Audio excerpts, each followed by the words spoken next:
hey, Ninjie. You look kind of different today. Almost devilish.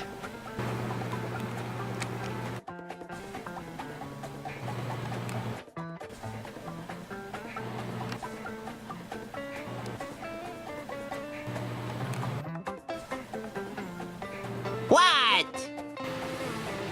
Oh, it's gonna be one of those videos! Woohoo!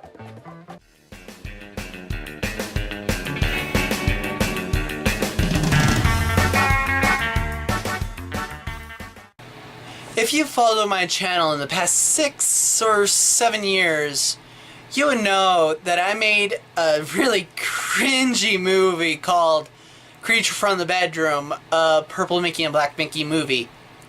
And it was inspired by today's game. What does this have to do with the game? Yeah, I'm just giving context into what I think about today's game. Creature from the Krusty Krab is one of my favorites. Of course it is. Well, get on with it. The game starts off with Spongebob sleeping in his bed, when all of a sudden his bed has transformed into a lean, mean racing machine hot rod. And when the world has been transformed into one of those greaser drawings you see on various rock albums. Once we cut to the game, SpongeBob turns into a greaser drawing version of himself, and we proceed to race. It's really more of a time trial, and we have to just complete 3 laps around the track. Once out of his car, SpongeBob will begin his adventure. His gameplay involves usually platforming from point A to point B while achieving certain objectives from NPC characters. Collecting there, those Z things that are inside those circles. They're called snoozies. You collect these to buy things in the game store. It's mostly like things like cheats, upgrades to the character, weird things to happen in the level, those kind of things. And after SpongeBob collects his license, we do another time trial. This time against, and stay with me here, Piston Patrick! Really on the nose there, game. Really, really clever. The race isn't that hard. You're more worried about the track falling apart on you, opening up some areas for you to race on. Just as we get close to the finish line, Plankton comes along and destroys your car. Bad thingy. SpongeBob then goes around gathering up the spare parts and we get introduced to the combat. SpongeBob has 3 forms of attacking. Pressing the attack button, and he will spin his arms to slap his enemies. Jumping while in the air and then pressing the top action button, and he will turn into a weight. While pressing the side action button, will reach enemies from a safe distance as well as grab some anchors that are in the air. Finally, press and holding down the run button and SpongeBob will do a dash attack, which is really useful for puzzle solving and hitting enemies with shields. After Plankton and another racer, we see SpongeBob accidentally drive himself off a cliff. Who is the last racer? It just feels like you just kind of skipped a whole third of the game. Well, it would really be going into spoilers, and I don't really want to reveal who is the cause of all of this, so that's why. And plus, it would really slow down the review more than usual. We are now in Patrick's stream. Hold on. I thought we were playing as SpongeBob. Now we're playing as Patrick? That seems like bad pacing to me. Yeah, that is one of the biggest problems with the game. The pacing. It can be very jarring when you first play it for the first time. As you go from SpongeBob to Patrick in a snap, and it can get jarring. And the gameplay is the same way too. You run, fight, puzzle, run, fight, puzzle. Each time it gets kind of bogged down. And it does get some taking used to, but it's a big problem nonetheless. Patrick's world takes the form of a superhero comic book, as he travels through Bikini Bottom to stop the evil, dreaded Patrick and his paper goons. The goons are actually made of paper. Just take a look.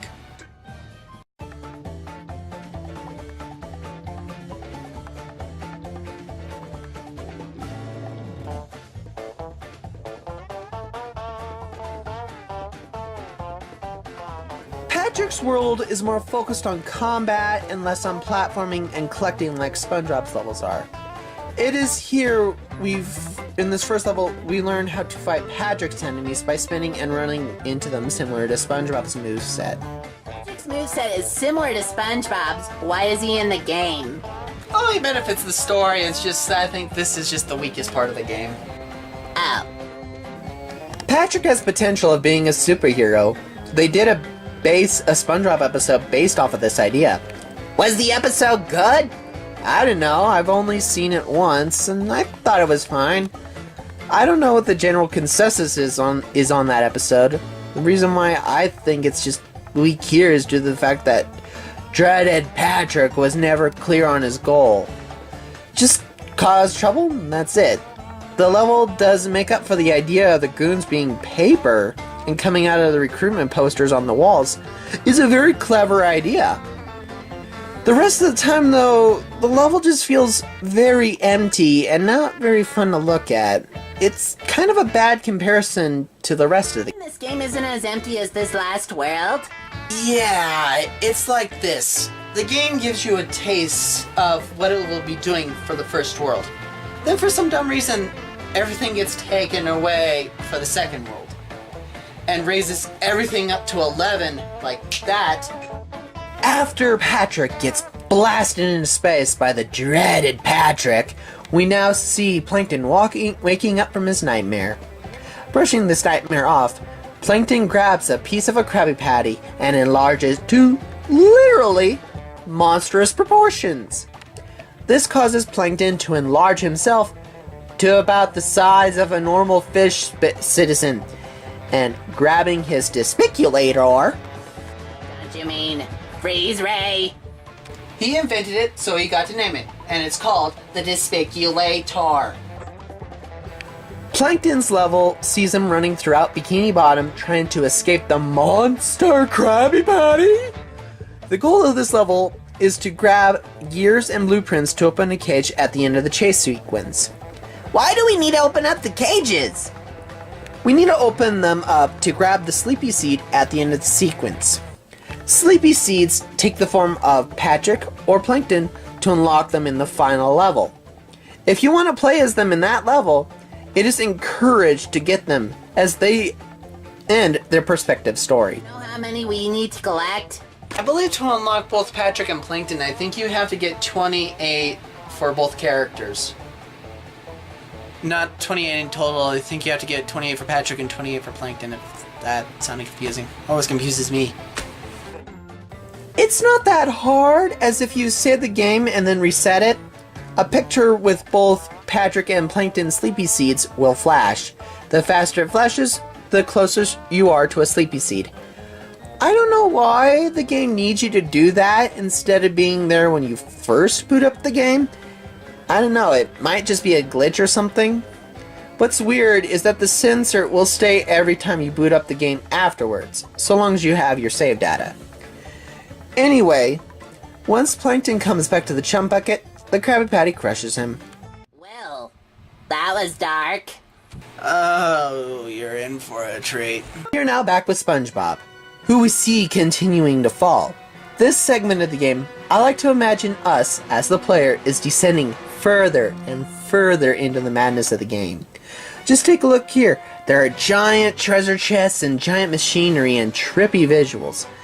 If SpongeBob's world had a hell, I'd be willing to bet this is what descending into it would look like. Although, SpongeBob is as calm as could be. All of this, he gets eaten by an Alaskan bullworm! Inside the worm, we have to help Old Man Jenkins with building a biplane to get out of the worm. To begin, we have to rescue the chief's wife. No, and I really don't want to ask this, but I'm gonna do it anyway. Who is the chief's wife? Oh, his wife is a pretty ironing board. Really? Yep. Once we get her, and once we help the scientist, we have all the parts of the plane. There is one problem here, however. We have to remove a can of chili from the worm's belly. This part of the game just take a moment to listen to the music.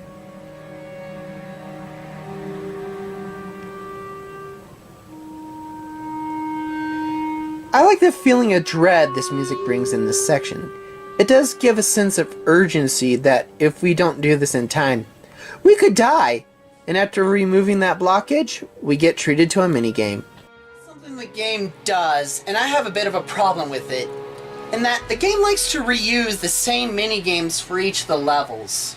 An example of this is back in Plankton's level. After each chase sequence, we have to play this minigame where we have to hide inside of an object and try not to wake the Krabby Patty.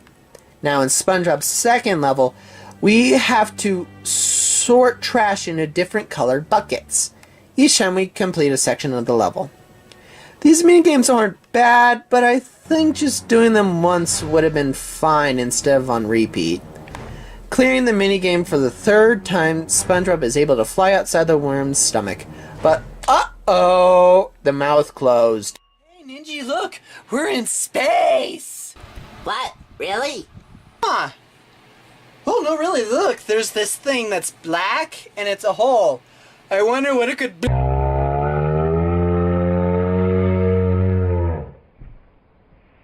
Stop it. Fine. The next world is Patrick's. Patrick's second level sees him flying in space and chasing after a flying spaceship that looks like a Krabby Patty. This is a brilliant level in comparison to Patrick's previous level. The music is fun and energetic, shooting things with lasers is fun. The one downside, collecting the sleepy seeds is difficult, as they tend to blend into everything that is going on. And since you're on rails, you can't exactly go back and get them, unless you go back with free-to-play mode that the game has. There's not that much to say here, as story-wise, this level is like that fun episode you get in a TV show before things go to hell in the series or season finale. After defeating the Krabby Patty spaceship, Patrick, in his most Patrick way, plummets down to Earth. Well now, Ninjie, things are about to get weirder. Or as I like to call it, hell. How? Well, there is a reason why you see a picture of a giant Plankton shooting an eye laser on the box art. Waking up to the giant Krabby Patty, and after Karen accidentally wakes up the Patty, Plankton becomes a giant plankton monster, complete with electricity coming off his antennas and eye lasers to chase after the Krabby Patty, all while destroying Bikini Bottom in the process. Basically, remember that giant plankton scene from the episode Sleepy Time? The rest of the game is a longer version of that scene. Plus, who doesn't love to cause mayhem and destruction as the villain? I don't. Says the ninja Pokemon who broke a controller with a water shuriken because he lost the game. Touché. The problem here is the turrets have way too much health, and the level does soon begin to lose its welcome. However, it ends before that problem becomes too serious. As we see Spongebob fly by, and the Patty grabs onto his plane. So everything's come together. Huh. That's pretty neat. This is where the game's pacing issues begin to go away, either through gameplay or story-wise. Spongebob's third level sees him trying to lure Plankton away from Bikini Bottom in his biplane. He doesn't know why, but he knows he has to. He does this through going through the sewers, leading him through a construction site, and working through the extended coffee break. The horror. A fish who was on the toilet and his body getting separated from his body. And finally, a radio tower to bring Plankton down. Once Spongebob has done all of that, Plankton has captured him. We then see Patrick fly back down to Bikini Bottom. and he sees Plankton holding Spongebob. Using Mermaid Man's help, Patrick fights Plankton on the rooftops. The goals for Patrick here is to use the tools conveniently placed on the rooftops to harm Plankton, all while defeating Plankton's supporters. Eventually, Patrick is able to shrink Plankton down to size, and all three of the main characters are now in a white void with a Krabby Patty doctor.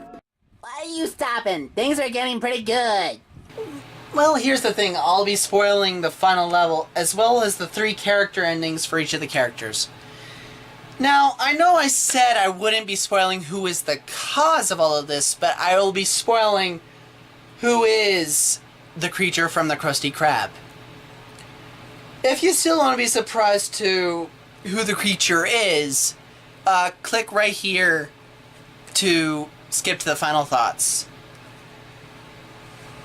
And I'll give you a sec.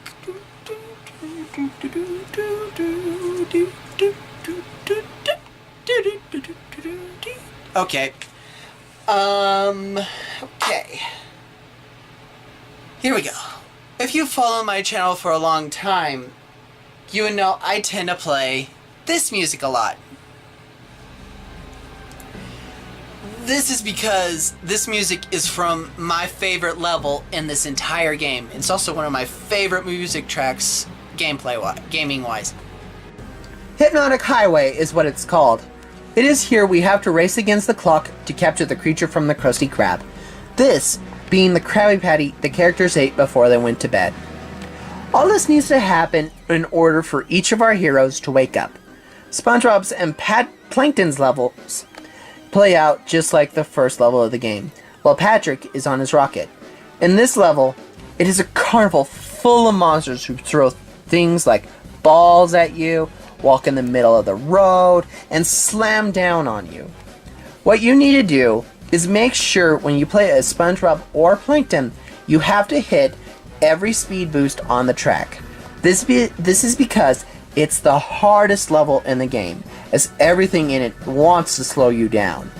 Patrick, all you need to do is collect the fuel like in his rocket level. Just the visuals alone and the music are what makes the game for me. Hell, the music itself gives off a feeling of needing to wake up from the horrors you've been experiencing. For the endings, SpongeBob sees himself in the Krusty Krab serving customers before something shellish happens to him. Patrick finds himself celebrating at the Krusty Krab, and then chasing after a Krabby Patty before knocking himself out and seeing meowing stars. Finally, Plankton is ruling over Bikini Bottom and a destroyed Krusty Krab, before the Krabby Patty destroys everything, including one with eyes that destroys the chum bucket. After each of these 3 endings, the game's true ending occurs, where we see whose dream it was all along. Then we unfortunately get to see an silent, unskippable cutscene of all 3 characters awake and reenacting the game's levels. You were right. That was pretty weird. It's the most SpongeBob thing I point to when somebody says SpongeBob is too weird for them. Plus, I love how dark it is compared to other SpongeBob media. While the game has some pacing issues with both the story and gameplay, the game just wants you to keep playing it just to see what weird thing you'll come across next. This does create a style over substance game, and I think in this game's case, it works in its favor to create one of the most visually crazy and trippy games you'll ever play. You recommend it? Oh yeah, I do recommend this. So what now? I don't know, I'll figure that out later. Well, we'll see you all next time. Bye-bye. Bye.